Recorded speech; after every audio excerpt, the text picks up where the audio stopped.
안녕하세요. 우리 동네 라디오 서대문 공동체 라디오의 김춘광입니다. 며칠 전 유명한 중국집이 문을 닫았다는 소식이 뉴스로 나온 적이 있었는데요. 그렇게 큰 가게도 문을 닫는데 작은 가게들은 얼마나 힘들지 짐작이 된다라는 이야기들이 많았습니다. 사정을 알고 보니 그 중국집은 아예 폐업을 하는 것은 아니라 코로나19 상황이 끝날 때까지 잠정 중단한 거라고 하는데요. 계속 적자를 보기보다는 차라리 자진해서 쉬는 게 낫겠다라고 생각한 것 같습니다. 그런데 그곳에서 일하던 수많은 사람들은 하루아침에 직장을 잃는 신세가 되고 말았는데 어쩌면 좋죠? 우리 동네 라디오, 소리로 전하는 우리 동네는 KCNTV 한중방송에서 준비한 한 시민의 자가격리 모습입니다.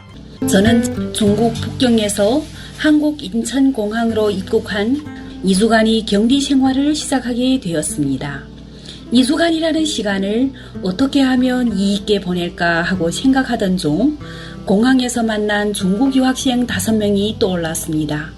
이미 그들과 연락처를 주고받은 터라 바로 연락하여 혹시 한국어 중국에서 입국하면서 자가격리에 들어간 강미란 씨는 2주라는 시간 동안 조금은 특별한 일을 했습니다.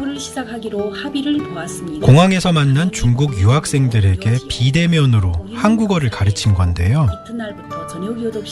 코로나19로 어쩔 수 없이 자가격리를 해야 한다면 그 시간을 어떻게 보내면 좋을까요? 오늘 소개된 강미란 씨의 활동이 힌트가 될 것 같네요.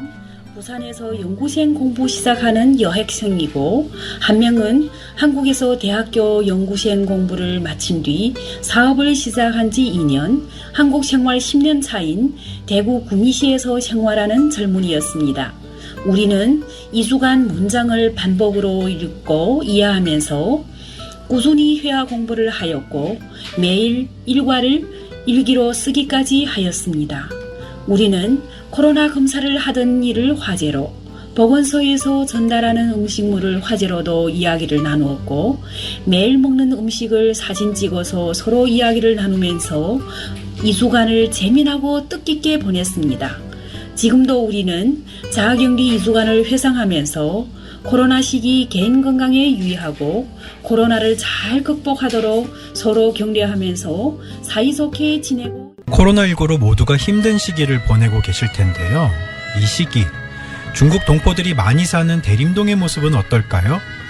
코로나19 상황에서 새해를 맞이한 대림동으로 가봅니다. KCNTV 한중방송의 전기룬 대표와 이야기 나눠보겠습니다. 대표님 안녕하세요. 네, 안녕하세요. 반갑습니다. 새해 복 많이 받으십시오. 예, 대표님도 새해 복 많이 받으십시오. 감사합니다. 코로나19 상황 속에서도 변함없이 새해를 맞이했습니다. 중국 동포들이 많이 사는 대림동의 풍경 어떤가요? 이야기 전해주시죠. 예, 지난 한 해는 우리는 코로나와의 전쟁을 치르느라고 많이 고생했었죠. 그렇죠. 특히 대림동의 경우는 중국인들이 많이 집거하기 때문에 네. 더욱 힘든 생활을 할 수밖에 없었습니다. 네. 왜냐하면 이번 코로나 사태가 중국에서부터 전파됐기 때문이지. 또 그래서 대림동이 제일 위험하다는 이런 추측 때문에 고생했던 것입니다. 네. 또 그리고 언론이나 사회적으로도 대림동이 코로나를 전파하는 그런 지역처럼 비춰졌기 때문에 더 힘들었던 것입니다. 그러나 지금 2021년이죠. 새해를 맞아서 대림동은 많이 변하고 있습니다. 특히 대림동의 첫날 상인들은 기대하는 이런 모습을 좀 보여줬는데요.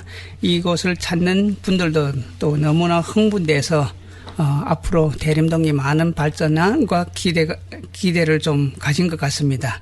특히 여의도에 살면서 대림동을 처음 와봤다는 이런 성모 씨가 있는데 이분은 대림중앙시장과 거리를 돌아보더니 대림동이 코로나 때문에 힘들게 사는 줄 알았는데 새해 첫날부터 이렇게 활발한 모습을 보이기 때문에 올해는 정말 잘 될 거라고 이렇게 확신한다고 말하기도 했습니다. 네, 모두들 힘들었던 건 마찬가지일 것 같은데요. 특히 코로나 초기에 대림동이라는 지역 그리고 그곳에 사는 분들이 많은 오해를 받기도 했던 것 같아요.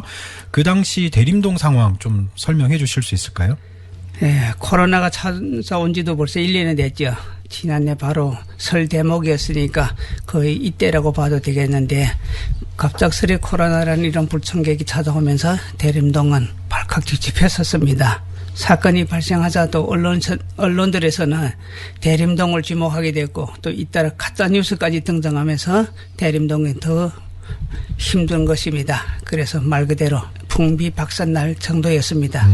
그렇게 많이 찾던 대림 중앙시장도 사람들이 다시 찾아오지도 않고 또 가게들도 잇따라 문을 닫는 가게들을 많았고 네. 이래서 대림동 주민들과 상인들이 아마 제일 큰 타격을 받은 것 같습니다. 네, 당시에 타격이 굉장히 컸던 걸로도 기억이 나는데요. 그 당시에 이것과 관련해서 정부나 지자체에서 대책도 나오고 했었죠. 네, 그렇죠. 특히 영등포구는 전 발빠르게 사건이 발생하자 바로 구청장님이 대림동을 찾아와서 중국 동포 단체 대표들과 상황 파악하고 동포들 이야기를 들으면서 그에 따르는 대책을 마련하기도 했었습니다. 이후에도 수시로 연락하는 대화방을 만들고 또 주변의 상황을 서로 알리면서 대책을 강구하기도 했는데 특히 여기에서 가짜뉴스에 대한 근절 방안이 큰 효력을 발생한 것 같습니다. 네, 사실과 다른 기사들이 막 쏟아져 나오니까 또 이런 것을 발견하면 즉시 그 언론사에 전화를 걸어서 확인시키고 정정 보도도 하게 했습니다. 또 동포 언론들에서는 사실과 다르다는 이런 기사를 발표하고 또 교통방송에 나가서 대림동의 사실을 알리는 이런 활동도 했는데요. 저도 마찬가지로 교통방송 TV에 나가서 대림동 상황을 알리면서 더는 가짜뉴스가 전파되지 말 것을 호소하기도 했습니다. 예, 그 당시 제가 진행할 때 또 나오셔서 같이 그 가짜뉴스에 대한 이야기도 해주셨는데요.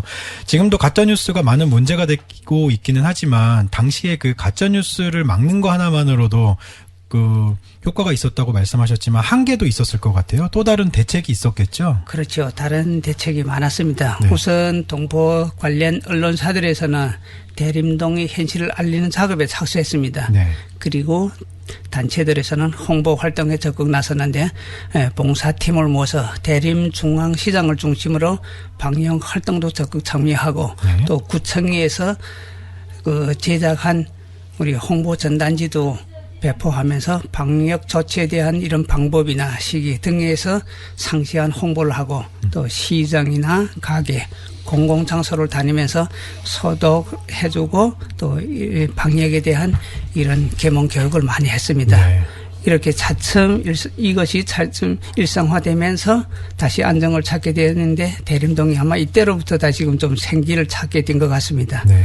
예, 그래서 참으로 대림동은 지난 한 해 너무나 힘든 과정을 거쳤다는 것을 다시 한번 말씀드리고 싶습니다. 네. 많은 노력을 했고 또 그 덕에 지금 일상으로 돌아갔다 그런 말씀인 것 같은데요. 그러면 그렇게 지나온 지금 대림동 어떤 모습인가요? 예, 지금은 많이 변화됐습니다. 네. 특히 여기 구청에서 대림동 시장을 좀 정비했습니다. 네. 이러다 보니까 길거리가 원래 비좁은 길거리를 확장하다 보니까 사람이 다니는데도 편리해졌고 네. 또 여기 마스크 착용 같은 걸 계속 임호했기 때문에 이분들이 정책을 잘 따르다 보니까 아마 코로나에 대한 인식이 많이 높아졌습니다. 네. 그래서 이 중에서 제일 아마 중요한 부분이 정부의 지침을 잘 따르고 서로 격려하면서 방역 활동에 잘 대처한 거 아닌가 생각합니다. 네, 그나마 좀 다행이라는 생각이 드는데요. 그래도 최근 뉴스에 보면 그 상인들의 피해가 좀 크다고 그러던데 대림동 상인들은 어떤가요? 네, 상인들은 뭐 아마도 피해가 많죠. 네. 특히 이번 코로나 사태는 우리나라뿐만 아니잖아요. 전 세계가 고통을 겪는 이런 피해이기 때문에 대림동의 명물이라고 할 수 있는 이런 대림중앙시장도 큰 피해 지역이었습니다. 네. 예, 주위에 있는 상가들은 많은 피해를 입었고 또 이 중에서 음식점이 피해가 좀 보편적이라고 볼 수 있습니다. 그렇게 손님이 많던 식당도 지난해 초부터는 아예 손님이 끊기고 또 일부는 아예 영업을 중지하기도 했습니다. 그러나 지금도 코로나 한파에 시달리는 상인들이 많은데요.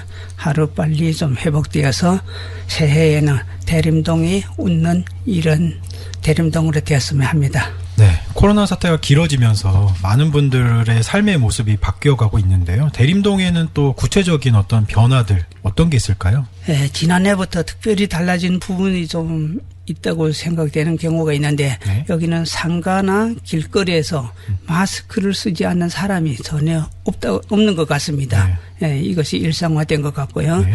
그리고 제일 피부로 느낀 것이 바로 상가의 변화인 것 같은데 네. 전에는 대림동에 있는 이런 상가들이 활성화되다 보니까 많은 규칙이 있었습니다. 크게 해야 된다. 이런 것들이 있었는데 지난해부터는 많이 줄어드는 이런 분위기가 보였습니다. 네. 예를 들면 임대하던 상가들이 원래는 하나였었는데 그 하나를 2개 또는 3개씩 이래 쪼개서 이래 임대하시는 임대인들이 늘어나고 네. 또 상가를 찾는 분들도 마찬가지로 이런 것을 작은 것을 원했습니다. 네. 아마도 이런 것들이 지금 대림동이 큰 변화가 아닌가 싶고 네. 또 부동산을 찾는 이런 분들도 보면 항상 작은 가게가 없냐 이렇게 얘기한 거 보면 아마 대림동의 큰 변화인 것 같습니다. 그만큼 대림동이 힘든 상황이란 증거가 아닌가 이런 생각을 하게 됩니다. 네. 코로나19로 대림동에도 상황 변화가 나타나고 있다 이런 말씀인 것 같은데요. 예전의 일상으로 돌아가기 위해서는 모두가 방역 수칙을 잘 지켜야 되겠죠? 그렇죠. 아마도 지긋지긋한 이런 코로나가 좀 하루빨리 종식했으면 하는 바람일 것입니다. 네. 그러나 이를 빨리 종식하려면 우선 예방하는 이런 백신이 중요한 것도 있지만 이보다 더 우리가 모두 정부의 지침을 잘 따르고 수시로 방역 활동에 노력하면서 더 이상 확산되는 것을 방지해야 된다고 생각합니다. 네. 또 방역 앞에서는 아마도 누구나 다 물러서서는 안 되겠지만 철저한 준비와 행동에 나선다면 꼭 방역 활동이 활성화되고 또 안정이 되지 않을까 이런 생각이 듭니다. 그리고 제가 바람이 있다면 네. 올 한 해는 마스크가 없는 세상 또 서로 모여 앉아 웃음꽃을 피울 수 있는 이런 세상이 왔으면 하는 바람입니다. 네. 빨리 코로나19가 종식돼서 그렇게 될 수 있기를 많은 분들이 손꼽아 기다리고 있을 것 같습니다. 대표님 오늘 말씀 여기까지 드려야 될 것 같습니다. 말씀 감사합니다. 네, 감사합니다. 네. 지금까지 KCNTV 한중방송의 전기룬 대표와 함께 대림동 풍경에 대해서 이야기 나눠봤습니다.